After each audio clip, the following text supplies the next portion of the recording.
Assalamualaikum warahmatullahi wabarakatuh. Di video ini saya akan memberikan jawaban dari ujian akhir semester tahun 2024 di mana mata kuliah Data Warehouse. Di sini saya akan mengambil studi kasus medical check up pada klinik. Perkenalkan, nama saya Ibrahim Daming dari Sistem Informasi. Oke, kita lanjut aja ke pembahasan selanjutnya.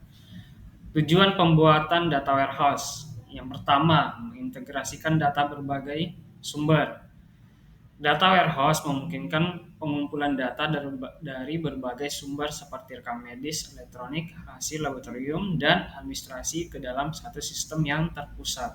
Nah, kemudian yang kedua, mendukung analisis dan pelaporan, di mana data warehouse ini dirancang untuk mendukung analisis data yang kompleks dan pelaporan yang lebih mudah dan cepat, membantu mengambil keputusan yang lebih baik dalam proses medical check up.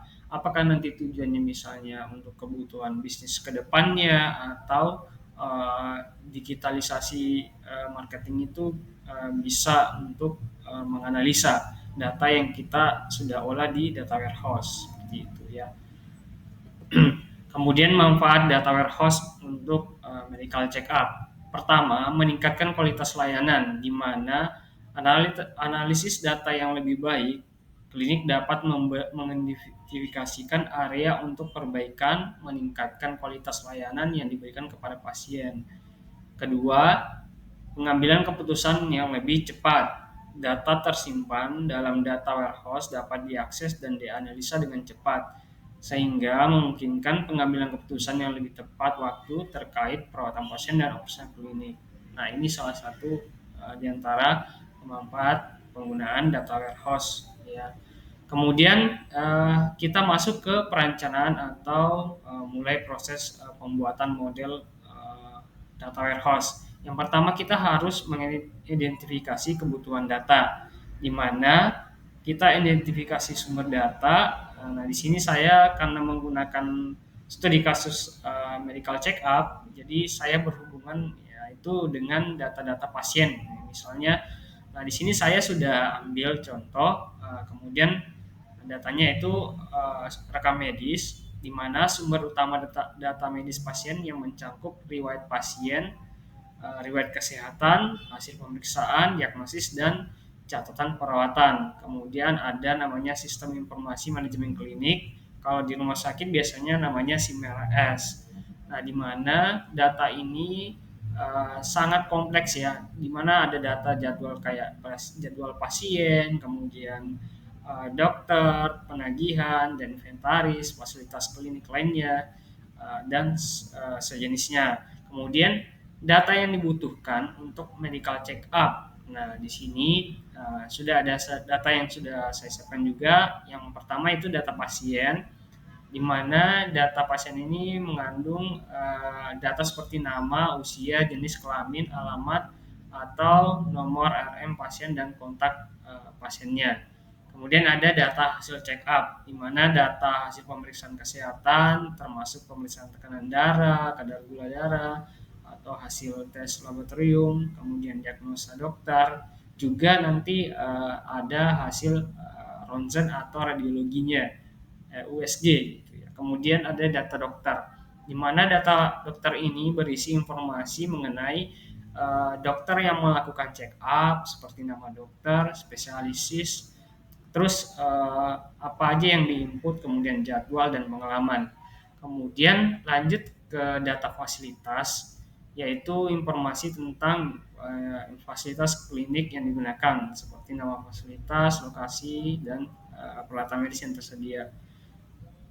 Kemudian data layanan. Data layanan ini sangat detail mengenai jenis layanan yang diberikan selama medical check up, termasuk jenis pemeriksaan, prosedur, dan biaya yang dilakukan.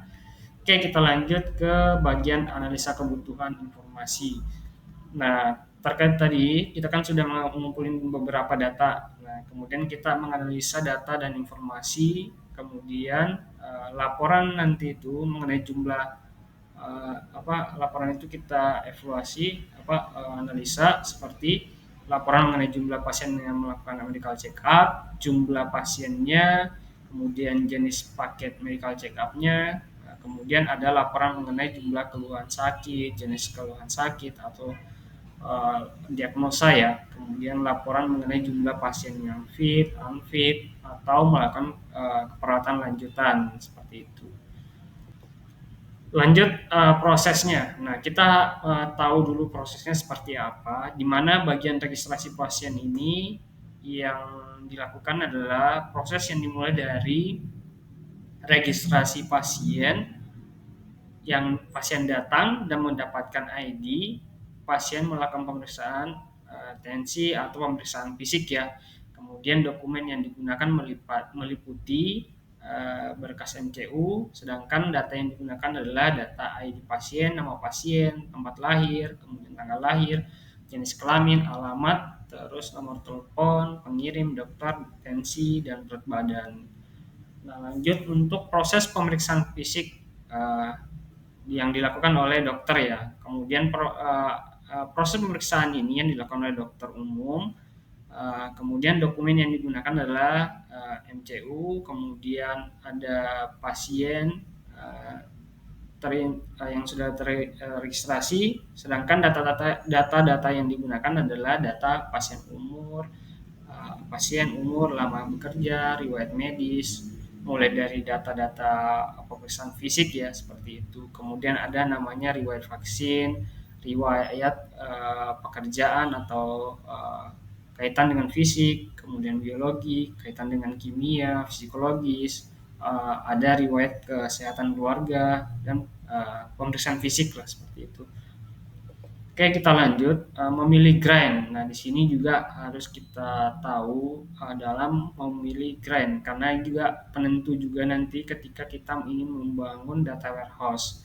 Nah, grind merupakan data dari calon fakta yang dapat dianalisis, kemudian pengidentifikasian dimensi pada tabel fakta dapat dilakukan jika grind sudah dipilih. Nah, sebelum ke fakta kita harus memilih dimensinya dulu, tabel-tabel apa aja sih yang dibutuhkan.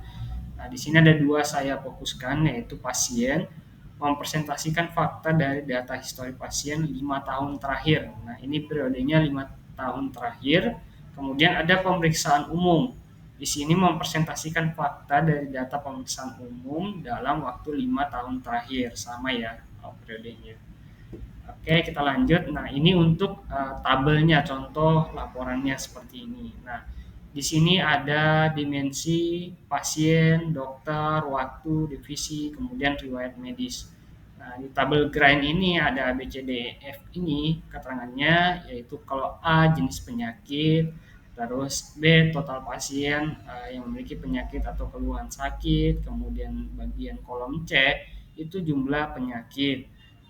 Bagian D jumlah pasien yang melakukan pemeriksaan lanjutan, kemudian E jenis pekerjaan yang paling banyak, jenis penyakit atau sakitnya, kemudian kolom F defisit terbanyak keluhan sakit. Nah, ini sebelum kita membuat entitasnya, kita harus tahu-tahu dulu semua yang input outputnya nanti seperti apa. Kemudian pemilihan fakta sesuai dengan grind yang telah ditentukan yang sebelumnya. Nah, ini sudah saya tentukan tadi registrasi semua pemeriksaan umum, di mana registrasi itu nanti isinya entitas datanya yaitu pasien ID, waktu ID, jumlah pasien jenis, jumlah pasien lanjutan. Kalau untuk pemeriksaan umum meliputi dokter ID, riwayat medis ID, jumlah penyakit paling banyak, jumlah penyakit paling banyak jenis, total pasien keluhan sakit, jumlah keluhan sakit, kemudian total divisi keluhan, jumlah pasien keluhan sakit atau jenis keluhan sakit. Nah, seperti itu. Nah, ini untuk penyimpanan rekalkulasinya di tabel fakta. Jadi jumlah pasien itu adalah jumlah total pasien check up, kemudian jumlah pasien lanjutan itu jumlah yang dilakukan pemeriksaan lanjutan, terus jumlah penyakit paling banyak yaitu jumlah penyakit atau sakit yang paling banyak diderita pasien yang melakukan medical check up. Terus jumlah pasien jenis, nah jumlah total pasien berdasarkan jenis kelamin. Kemudian jumlah penyakit paling banyak jenis. Nah, di sini juga pasien bisa dilihat berdasarkan keluhan atau sakit berdasarkan jenis kelaminnya. Kemudian total pasien keluhan sakit. Nah, total pasien yang memiliki penyakit atau keluhan sakit seperti itu. Nah, jumlah keluhan sakit adalah jenis keluhan sakit yang diderita pasien. Nah, total divisi keluhan adalah jumlah keluhan berdasarkan divisi. Jumlah pasien keluhan sakit adalah jumlah pasien memiliki keluhan rata-rata keluhan. Terus rata jenis keluhan sakit adalah rata-rata pasien yang mengeluhkan kesakitan. Jadi di situ kita bisa mengambil data-data yang uh, kayak dari laporan-laporan yang tadi kita sudah pilih ya seperti itu. Nah, di sini kita menggunakan model star schema. Jadi ini untuk tampilan uh, entitas datanya, model star skemanya ya. Di sini dapat dijelaskan bahwa kegiatan pemeriksaan umum medical check up, data-data mengenai pasien dapat dilihat berdasarkan nama pasien, alamat pasien, kemudian nomor telepon pasien. Data-data mengenai dokter dapat dilibatkan berdasarkan nama dokter dan spesialisnya. Data-data mengenal divisi dapat dilihat berdasarkan nama divisinya. Kemudian data-data mengenai riwayat medis atau dilihat berdasarkan jenis riwayat medisnya. Data-data pada skema bintang dapat dilihat berdasarkan dimensi pasien. Data-data pada skema bintang dapat dilihat berdasarkan dimensi pasien, dimensi dokter, dimensi divisi, dimensi waktu, dimensi riwayat medis. Pada dimensi riwayat medis dapat dilakukan penelusuran per jenis riwayat medis. Nah, di sini kita fokuskan lebih singkat lagi ya, karena di sini tadi gambarnya kurang jelas. Nah, ini saya agak fokuskan ke fakta pemeriksaan umum. Nah, ini adalah model star skemanya ya. Jadi kita pakai model star skema. Nah, penjelasan singkatnya. Nah, di sini kita fokus ke fakta pemeriksaan umum, di mana pusat menyimpan fakta-fakta dari pemeriksaan umum medical check up. Kemudian dimensi pasien mengandung data tentang pasien dihubungkan ke fakta pemeriksaan umum melalui pasien ID, terus dokter dihubungkan melalui dokter ID, kemudian divisi dihubungkan melalui divisi ID, kemudian dimensi waktu itu dihubungkan dengan melalui waktu ID. Kemudian dimensi riwayat medis itu dihubungkan melalui riwayat medis ID. Nah, itu dia dari hubungan-hubungan atau dari gambaran skema star skemanya ya. Oke, cukup dari saya karena waktunya juga lumayan lama. Ini sudah sekian dan terima kasih. Assalamualaikum warahmatullahi wabarakatuh. Mohon maaf bila ada kesalahan. Assalamualaikum warahmatullahi wabarakatuh.